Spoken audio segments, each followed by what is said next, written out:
Alright, so this is the new Mech official devlog here.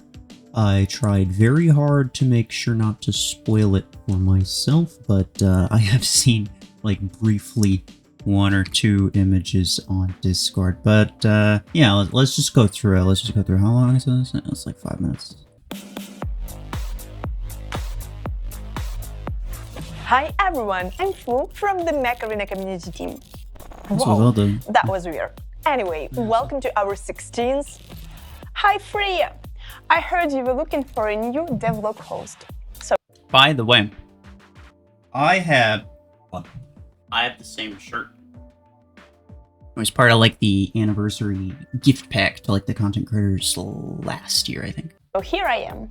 Right on time, let me introduce you to everyone. For those who don't already know, this is Flu, our community star. From now on, she'll be the host of our devlogs. Welcome! Thanks for the intro. It's great to be here, but I can't let you go just like that. Maybe you can do the recap real quick, just for old time's sake. Alright, you got it! Let's go over the latest additions to the arena. But first, make sure to subscribe to our YouTube channel and hit that like button. Back to the recap, we introduced a new mech to the roster, Silverthorn. This legendary attacker has the Deadly Blade Burst ability. It fires 5 blades that embedded themselves into an enemy, damaging and slowing them. So tread with caution.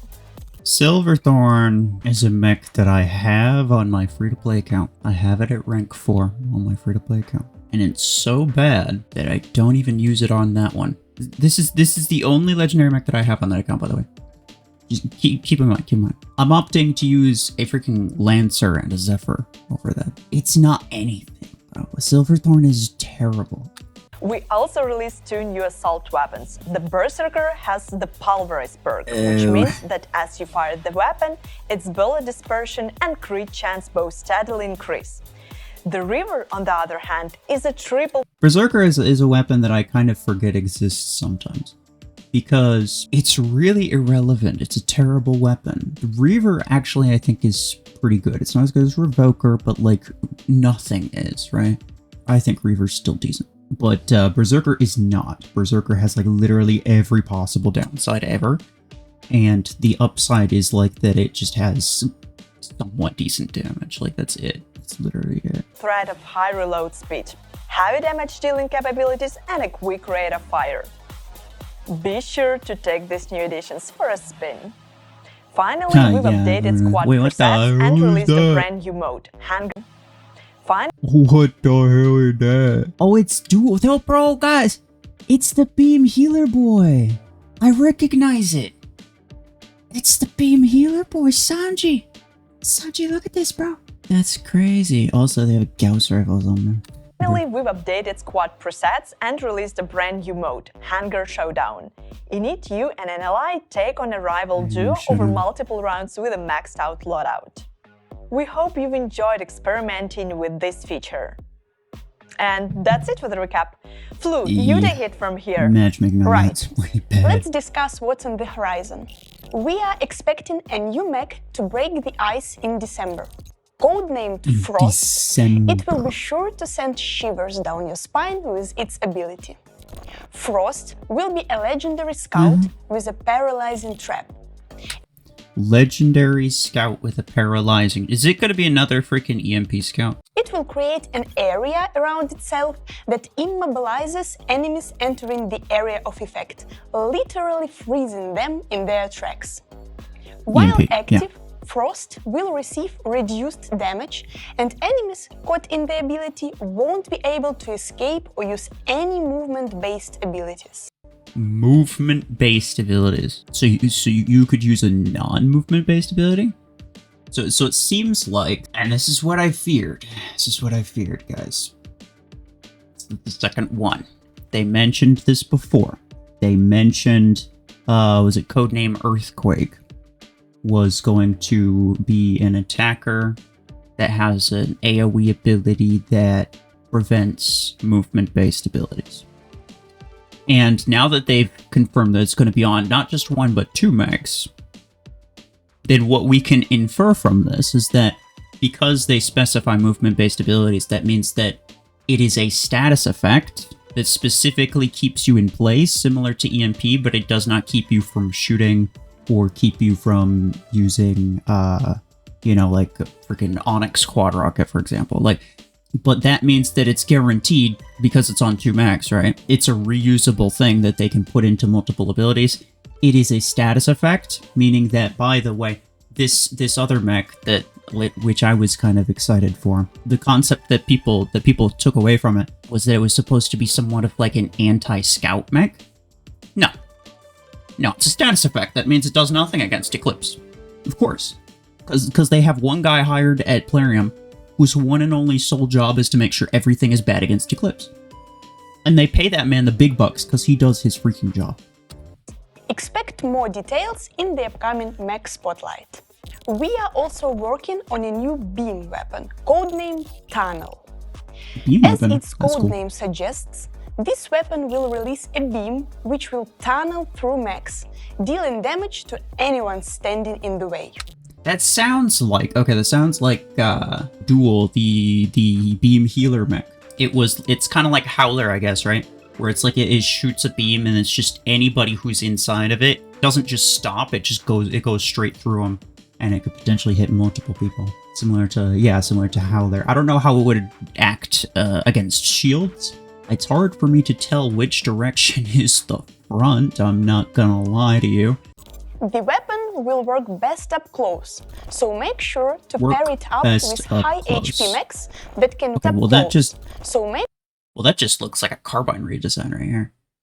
Oh, that's kind of cool. Mechs that can withstand a brawl on the front lines. Now let's talk maps. High HP mechs that can withstand. So it's basically a close range beam weapon. Probably not going to be good. My guess is that it's going to be sort of like a burst type thing that you charge up, similar to like a particle beam where it just fires like the single burst. And it's not going to be something like graviton beam where it can fire for a long time. Yeah, close range, I don't know. That might mean that it doesn't have very high base range. It could be like only 80, which would be pretty bad. It needs at least 100 to be usable. We're working on 3 new snow-covered locations to launch in early December. As always, these arenas will have plenty of exciting spots for you to discover. Make sure to wrap up warm.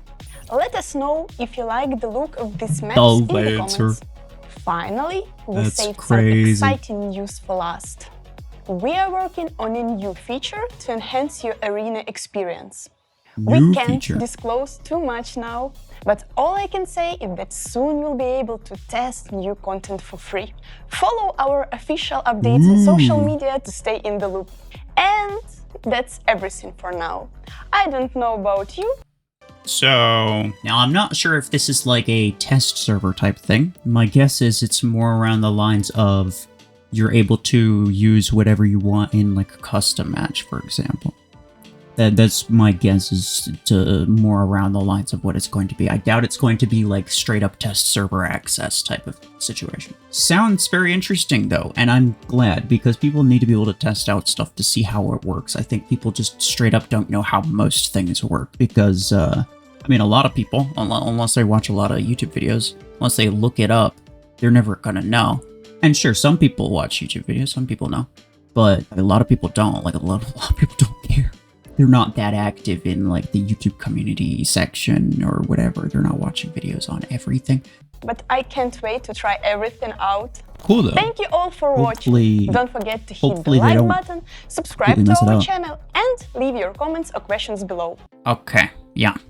Very cool. Always, if you see a comment from 211, you gotta upvote it always. Very interesting. There was not, they only teased one mech this time. So it's like the one mech, the one weapon, and then the maps, and then potentially a new feature to be able to like test out stuff. All those seem pretty good, right? The mech seems okay. It might be useful. I mean, scouts usually are useful, let's be real. Out of the top 5 mechs in the entire game, 4 of them are scouts. So it's probably going to be good. The weapon, I have my doubts on. I think the weapon's probably going to be crap. The maps are going to be probably 5v5 maps, so that's not like super exciting for me. The feature sounds cool. I mean, are they going to mess it up in some way? Yeah, probably, but I can't imagine that they mess it up, like, in any crazy way. But yeah, there's still the other mech that they talked about. Was the other two mechs that the beam healer boy, which we saw in their hangar right at the beginning.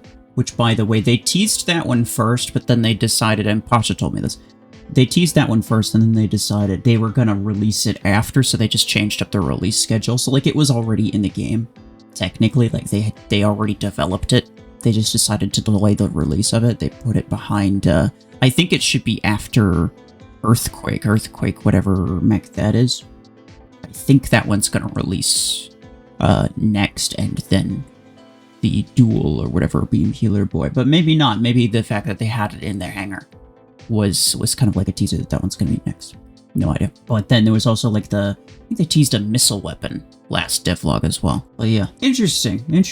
I don't like strictly dislike any of the things that they said, but the note that they made about Frost, the fact that it is going to also get a similar ability effect as the Earthquake attacker mech. The fact that that's going to be the case is confirmation of what I said at the beginning, by the way, which is that it's probably going to be a status effect, and it's not going to affect Eclipse at all. And because it doesn't affect Eclipse, it's just going to straight up not be useful. Because again, they have at least one guy who is employed at Plarium. His entire job is just to make sure... Oh, wait, hold on. Guys, did you think about the fact that maybe this thing would be, like, kind of useful against Eclipse? I don't think we can have that. We gotta change it. You better make it a status effect so that it does nothing. Like, yeah, thanks. That's annoying. But it's confirmation of what I already thought. I already kind of assumed. They will not ever make anything effective against Eclipse. They just won't. But I do appreciate them for not mentioning Quasher, because that weapon is an absolute scam. That weapon is an absolute scam. And I think it's terrible the way that they released it. But anyway, yeah, interesting. Interesting. What do you guys think about all that stuff? I think new mech looked cool, that's for sure. Let me know what you guys think. Otherwise, yeah, that'll be it for me. Appreciate y'all. Take care.